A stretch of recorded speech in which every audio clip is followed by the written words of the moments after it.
قل أرأيتم إن أخذ الله سمعكم وأبصاركم وختم على قلوبكم من إله غير الله يأتيكم به انظر كيف نصرف الآيات ثم هم يصدفون قل أرأيتكم إن أتاكم عذاب الله بغتة أو جهرة هل يهلك إلا القوم الظالمون وما نرسل المرسلين إلا مبشرين ومنذرين فمن آمن وأصلح فلا خوف عليهم ولا هم يحزنون والذين كذبوا بآياتنا يمسهم العذاب بما كانوا يفسقون قل لا أقول لكم عندي خزائن الله ولا أعلم الغيب ولا أقول لكم إني ملك إن أتبع إلا ما يوحى إلي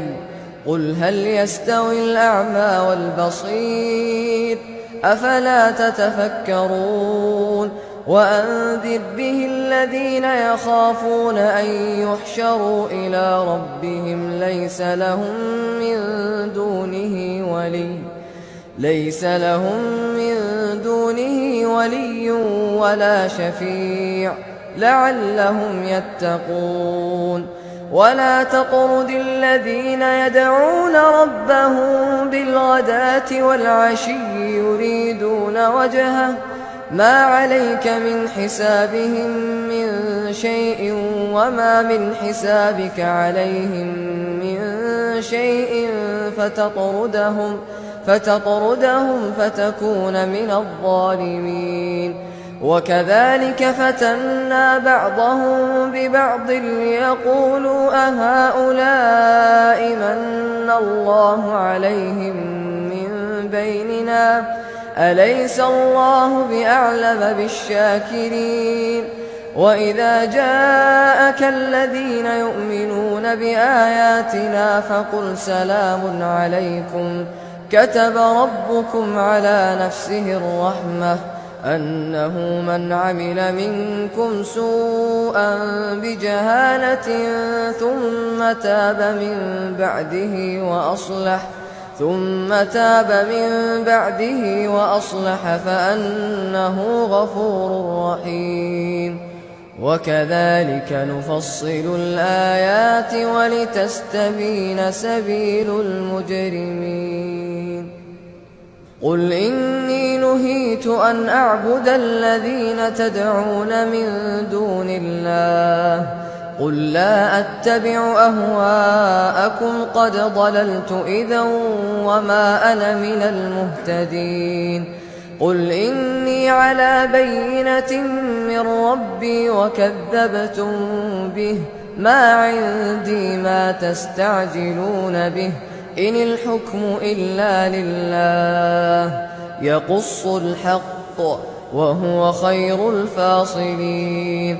قل لو أن عندي ما تستعجلون به لقضي الأمر بيني وبينكم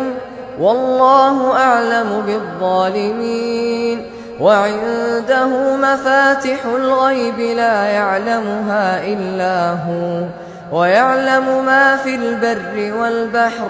وما تسقط من ورقة إلا يعلمها ولا حبة في ظلمات الأرض ولا رطب ولا يابس إلا في كتاب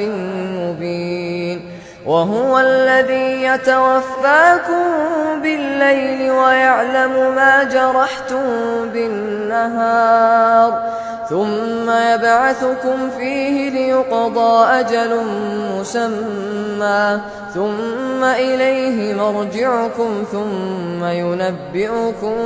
بما كنتم تعملون وهو القاهر فوق عباده ويرسل عليكم حفظة حتى إذا جاء أحدكم الموت توفته رسلنا وهم لا يفرطون ثم ردوا إلى الله مولاهم الحق ألا له الحكم وهو أسرع الحاسبين. تي في قرآن، تي في قرآن، تي في قرآن. نورنا بهداك